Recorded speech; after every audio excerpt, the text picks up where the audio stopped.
Using an adjustable zig can be a really effective way to catch carp, especially on deeper waters. But why would you use an adjustable zig over the conventional zig? Well, for me, there are three main reasons. The first reason relates to the playing and landing of a fish. Let's say, for instance, you're fishing a water that has depths in excess of 20 foot.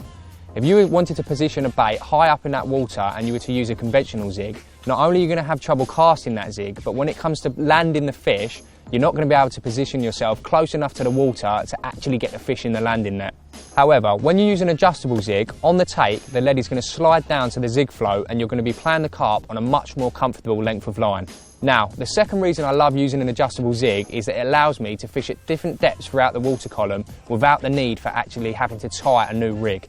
Simply by paying off some line or retrieving more line on my reel, I'm able to increase the depth or lower the depth very easily. And the final reason why I love using an adjustable zig over the conventional zig is that it allows me to easily position my hook bait inches below the surface without the need to actually plumb the depth of my swim using a marker float.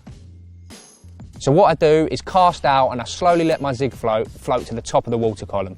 I'll then place my rod and reel on the rest and slowly start to retrieve line on my reel by turning the spool. I then keep a really careful eye on the top of the coloured band on the adjustable zig float. Our zig floats actually come with two coloured bands, an orange and a black, which are appropriate for different light conditions on the day. And as soon as I see that coloured band dip below the surface, I then know that the only line left on the surface is the length of my hook link. By using a 4-foot zig section, I believe it creates enough separation between the zig float and hook bait as to not spook the fish. And it also means that I'm able to play fish comfortably and makes casting easier as well. By then turning the spool on my reel, I'm able to measure myself, retrieving line in foot intervals. After I've retrieved 4 foot, I know that my hook bait is now positioned just under the surface, and any additional line I retrieve is going to be the exact distance in which my hook bait is positioned below the surface.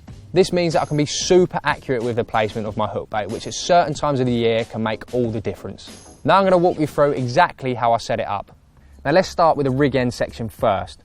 All you're really doing is attaching a conventional zig rig to the top of your adjustable zig float. So the first thing I do is take a spool of 10-pound zig float and create an overhand knot to form my hair. I then slide on my chosen hook bait. My number one choice is usually a piece of black foam, but you can use a variety of things such as another colour of foam or a trimmed down pop-up. After sliding on my hook bait, I then take my spool of zig float and measure around 5 foot using my tackle box. I usually take a foot or so more of what I actually need, as this gives me a little bit more to play with when forming the rest of the rig. I then take my chosen hook, and for me, when it comes to zig fishing, it's always a floater claw. I'll then form my knotless knot and make sure that the hook bait is really tight to the shank of the hook. Due to the slightly inturned eye on a floater claw, you can often find that the gape of the hook is actually reduced. So to combat this, I always slide a piece of zig aligner tube over the eye, which increases the gape and improves hooking potential. It's at this point I'll then slide on a hook link sleeve, measure the depth back to 4 foot and secure this in place using a figure-of-8 loop knot. And that's exactly how you tie the zig section, and I'll now talk you through exactly how to set up the zig float. What I do is, taking the line from the tip eye of my rod, is slide the chunky metal O-ring supplied in our adjustable zig floats.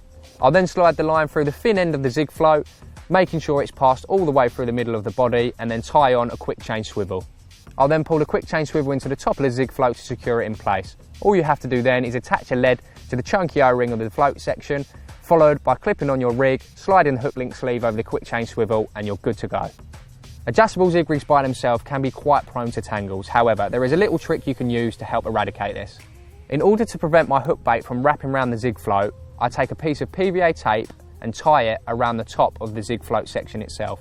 After securing the PVA tape in place with a couple of overhand granny knots, I then simply take the hook and nick it through both of the tag ends. I then know that when I cast that out, there is no way that that hook is able to travel up past the zig float and wrap around anything it shouldn't be.